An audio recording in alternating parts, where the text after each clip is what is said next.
Olá, eu me chamo Larissa Raquel e este estudo conta com a presença dos alunos Franciele Almeida, Rodrigo Moreira, Pablo Almeida, Rafael Cruz e Juliana Tavares.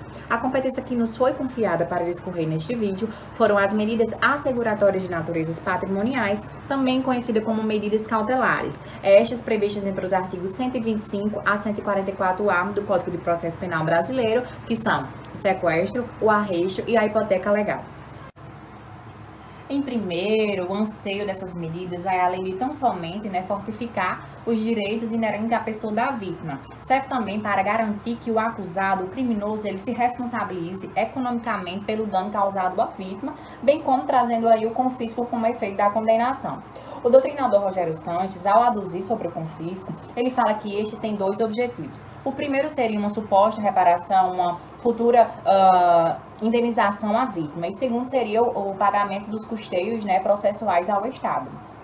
A competência para o julgamento dessas medidas é o próprio juízo do processo criminal. E para o deferimento destas, precisaremos de contar com dois requisitos. O primeiro é o fumus boni iuris, digamos que seja pelo menos uma breve certeza de que aquele direito pleiteado em juízo realmente existe. O segundo é o periculo in mora, que se preocupa principalmente com o retardo processual e as consequências que este pode trazer para o processo. Essas medidas elas podem ser pleiteadas desde o inquérito policial até o julgamento da sentença definitiva.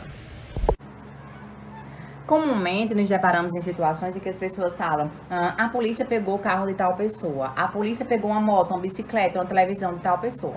Essas situações elas podem estar dentro do artigo 125 do Código de Processo Penal, qual seja o sequestro.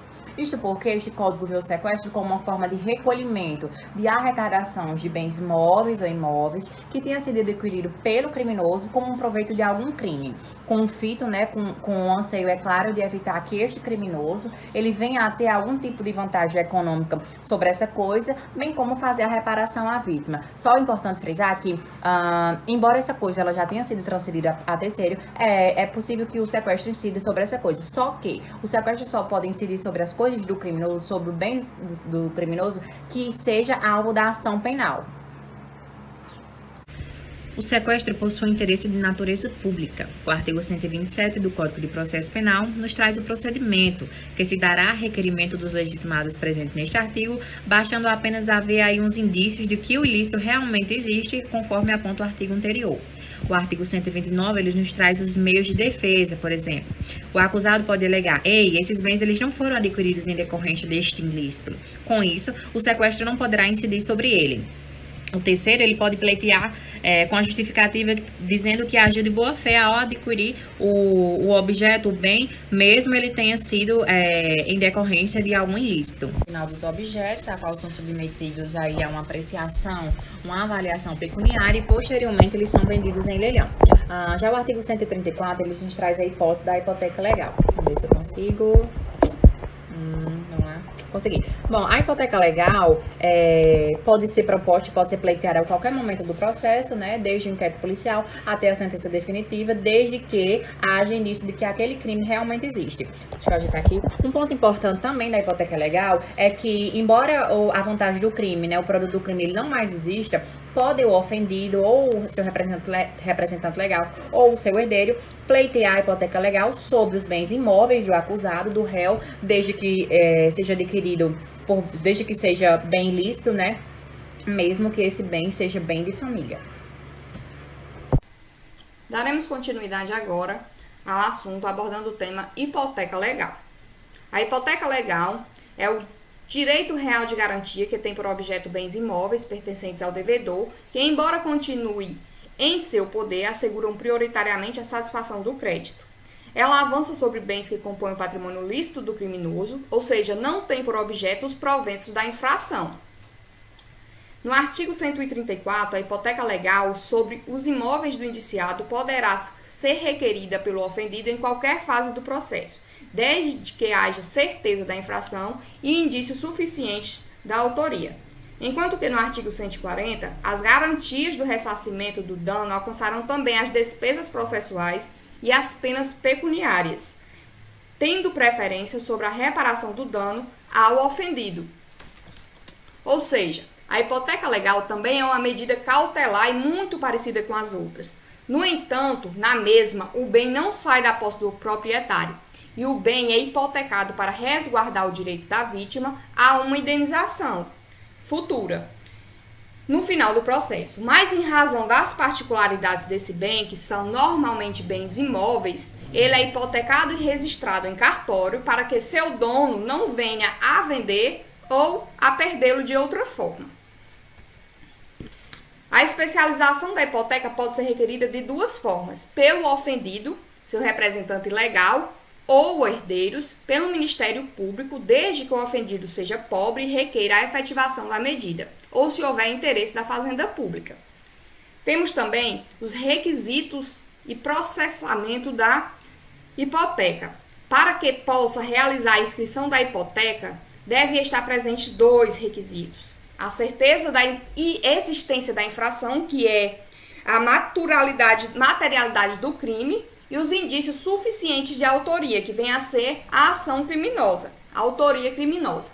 O processamento vem de acordo com o interessado, deve ajuizar a petição, estimando o valor da responsabilidade civil e designando os bens imóveis que pretende que sejam hipotecados, enquanto que a execução ocorrerá no juízo cível, a qual o procedimento incide de especialização da hipoteca legal será encaminhado em caso de sentença condenatória.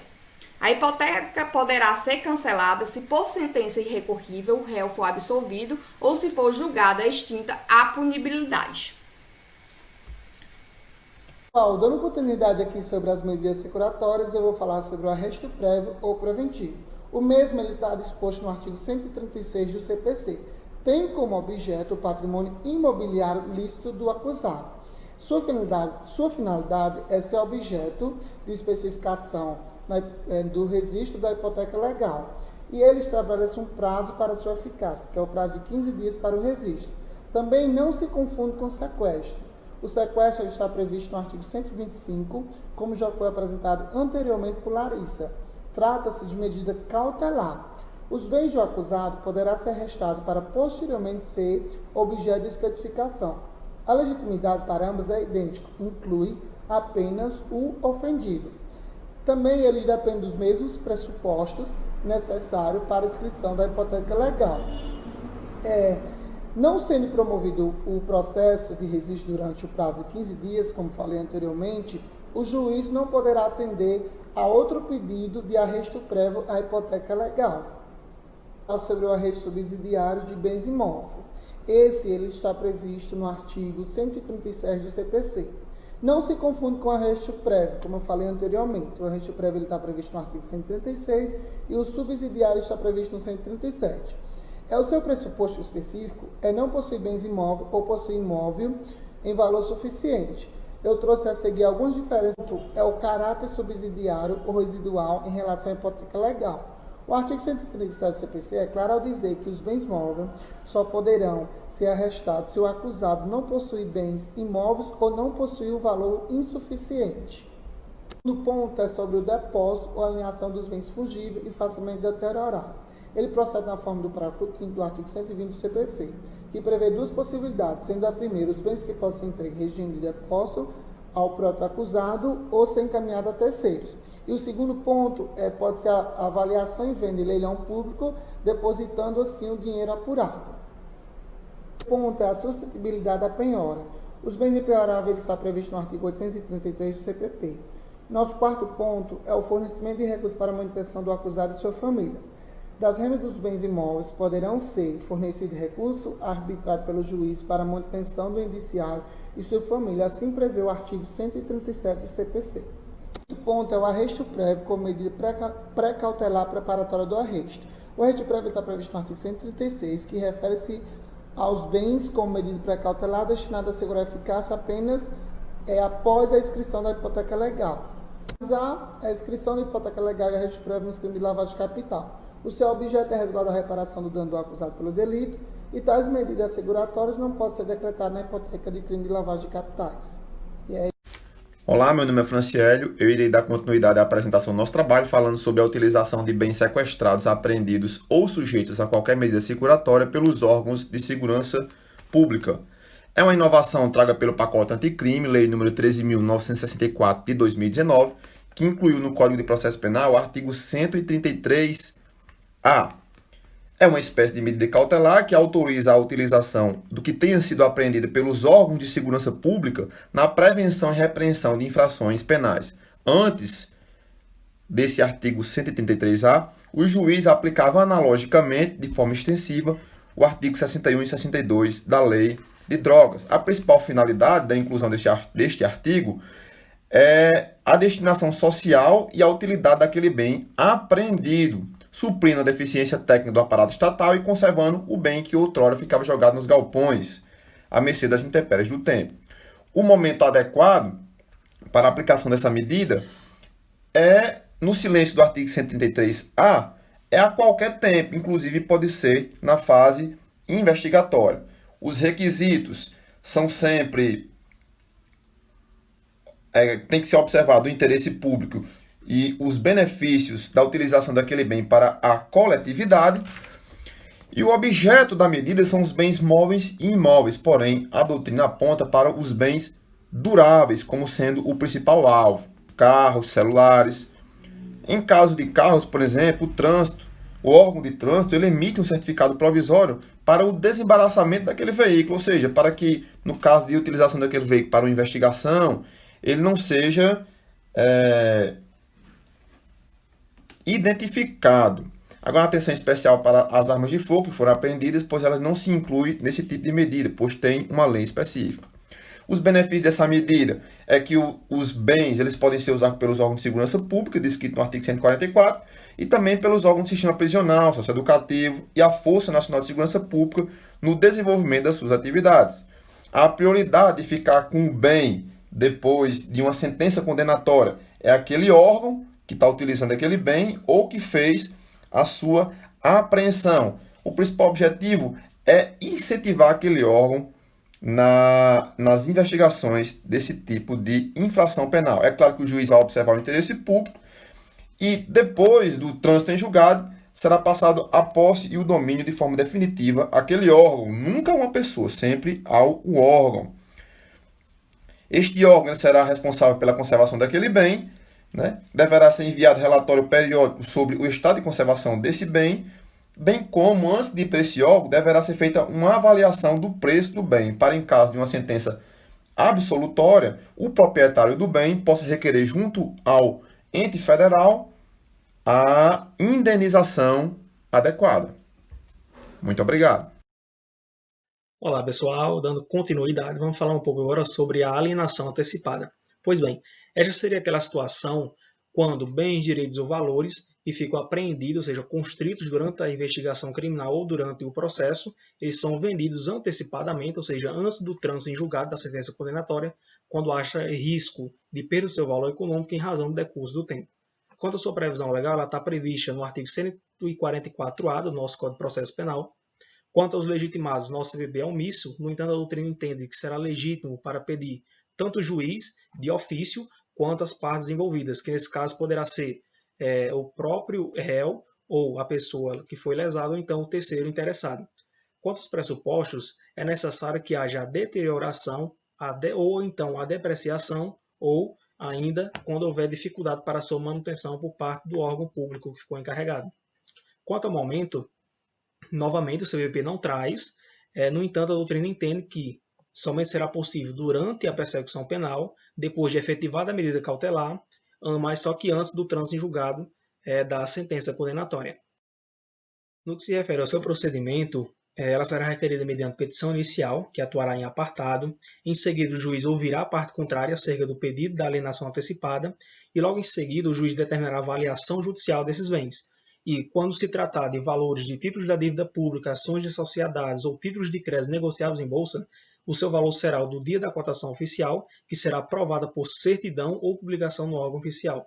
Quando essa indisponibilidade recair sobre dinheiro, moeda estrangeira, títulos, valores mobiliários ou cheques emitidos como ordem de pagamento, o juiz determinará sua conversão em moeda nacional e será depositado em conta judicial.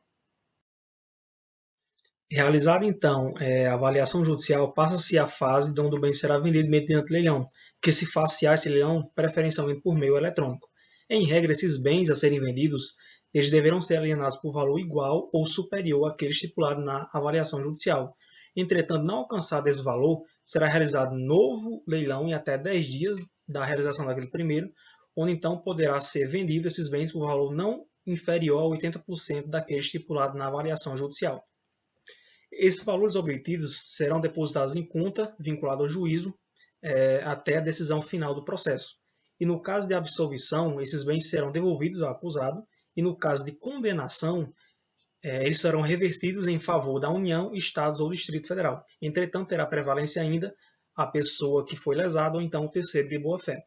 Quando se tratar de veículos, embarcações ou aeronaves, o juiz determinará a expedição do certificado de registro e licenciamento em favor do arrematante, onde este ficará desobrigado dos encargos anteriores daquele bem, que então ficarão a cargo do antigo proprietário. O CPP nada traz a respeito do uso temporário desses bens pela Polícia Judiciária. No entanto, a jurisprudência do STJ permite a utilização de aeronaves em favor da Polícia Judiciária. Pois bem, era isso. Espero que tenham gostado e passo a palavra agora para o meu amigo Pablo. Olá a todos. Fiquei com o tema 8, ação civil de confisco. Efeito genérico da condenação é o confisco. Artigo 91, inciso 2, linha A e B do Código Penal, poderá ser decretada a perda de bens ou valores equivalentes ao produto ou proveito do crime quando estes não forem encontrados ou quando se localizarem no exterior. No artigo 91 do Código Penal da Lei 12.694 de 2012, o confisco ele tem uma dupla finalidade de impedir a difusão de instrumento idôneo à prática delituosa e vedar que o produto do crime tenha seu enriquecimento do seu patrimônio do acusado. A grande importância do confisco é sua eficácia, que é comprometida sobremaneira pelo fato de ser levado a efeito apenas após o transitado em julgado da sentença penal condenatória. O Código de Processo Penal, em suas medidas acusatórias que visam resguardar a eficácia do ulterior do confisco, apreensão e sequestro, nem sempre essas medidas revelam-se a eficácia o suficiente para resguardar o interesse da União no confisco. Dando continuidade ainda na ação civil de confisco, ação civil de perdimento de bens ou ação civil de extinção do domínio, ação civil e ex-delito, o ofendido no juízo civil, com a diferença de que esta visa a reparação do dano causado pelo delito, enquanto aquela tem como objetivo princípio o confisco dos bens do acusado no âmbito civil. Essa ação ela é proposta no juízo civil, cujo objetivo é a formação de um título executivo judicial civil antes do transitado em julgado da sentença penal condenatória, com a maior celeridade de todas as garantias do devido processo legal, pois trata especificamente dos bens não envolvendo outras questões de processo penal típico ou tradicional, que geralmente encobre os problemas decorrentes dos bens apreendidos. A ação civil de confisco traz benefícios, que é permitir a possibilidade da recuperação dos ativos em caso de decisões terminativas ou sentença absolutória no processo penal que não faz coisa julgada no civil. Um exemplo é o despacho do arquivamento do inquérito, a decisão julgada extintiva à punibilidade. Também seria possível a obtenção de sentença civil condenatória antes da sentença num processo penal, geralmente mais lento. Tendo em vista a independência das instâncias, a sentença civil que seria plenamente válida e eficaz, ainda que houvesse uma sede criminal ou advento da prescrição ou a extinção do processo em fase da superveniência de outra causa extintiva de punibilidade.